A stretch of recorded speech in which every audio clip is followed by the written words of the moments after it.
Well, it seems that many of us weren't the only ones that disliked the Disney Star Wars sequel trilogy, even having Adam Driver himself, who played the main villain in the sequel trilogy, is Kylo Ren. And for me personally, his character and John Boyega's Finn were really the only two likable characters in the whole sequel trilogy. But what happened, as with anything that Disney touches, they butchered the living crap out of them. They had it, a rogue stormtrooper who has force sensitive capabilities to an extent. And what did Disney and Ryan Johnson decide to do? They decided to go nowhere with that storyline and instead try to ship Rey and Kylo as a pair.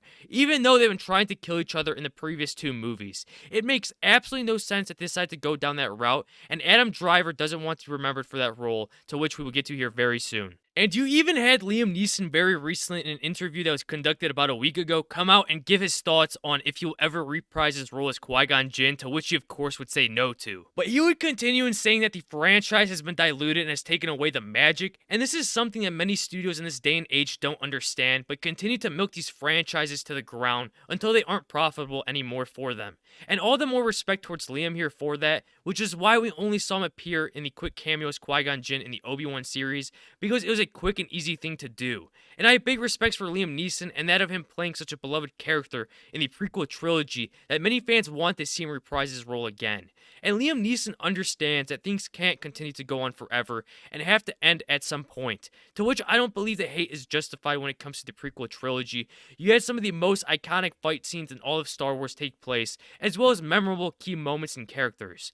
And that's something you can't say with the Disney trilogy, as they took this beloved franchise and were given this golden egg that surely you would think they would profit immensely off of, but that never happened. That's because they didn't provide the fans in what they wanted, but rather the opposite. As this is more important now than ever, as a few years ago, Adam Driver himself wanted to be forgotten for the role, saying that he aspires for other adventures. And what this sounds to me is that he knew that this franchise was already doomed and tarnished, and that it would never recover. And all the furthermore proving veteran actors such as Liam Neeson agreeing to it, and that Star Wars as an IP will never reach those new highs, with Mandalorian being the only thing related to Star Wars that people are currently talking about and are excited for. Then you have the Bad Batch on the other hand that had its season 2 release on January 4th, about a month and a half ago, and no one seems to be talking about the show as they once were with season 1. And ratings for season 2 are absolutely phenomenal. Even with these great ratings, no one is talking about it, which is just absolutely astounding to me. And comparing it to season 1, the amount of both users and critics rating the show has dropped by a lot, having close to 600 less user ratings in its season 2, and that is concerning, especially that many would think that with season 1 of The Bad Batch being received well, you'd expect season 2 to bring in a bunch more viewers for the show. Sadly, that doesn't seem to be happening, and it could be from many different factors, from having little to no marketing or fatigue setting in because of people just being sick of these franchises and the quantity that is being pushed out. Which is of no surprise that Adam Driver was saying this stuff years ago in that wanting to have been forgotten of the role as Kylo Ren, and for the most part the role will always follow him, but him as Kylo Ren was one of the only few things that made the trilogy likable and watchable. He absolutely killed the role, and I think many would agree to that, and the failure of the sequel trilogy wasn't his fault. That the trilogy was terrible. That blame comes to Disney and the writers that thought that the trilogy was going to be amazing. I have no idea who would believe that killing off beloved original characters in the most dumbest of ways would make people enjoy the new trilogy even further. If anything, they made many fans hate on it even further because people wanted to see the stories of Luke Skywalker, Leia, and Han Solo to continue.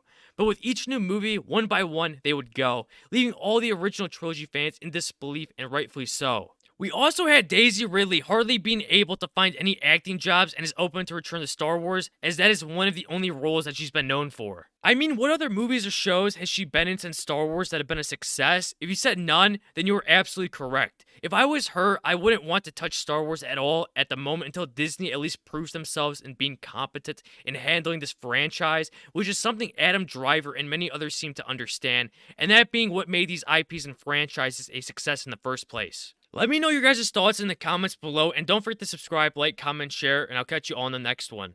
Bye-bye.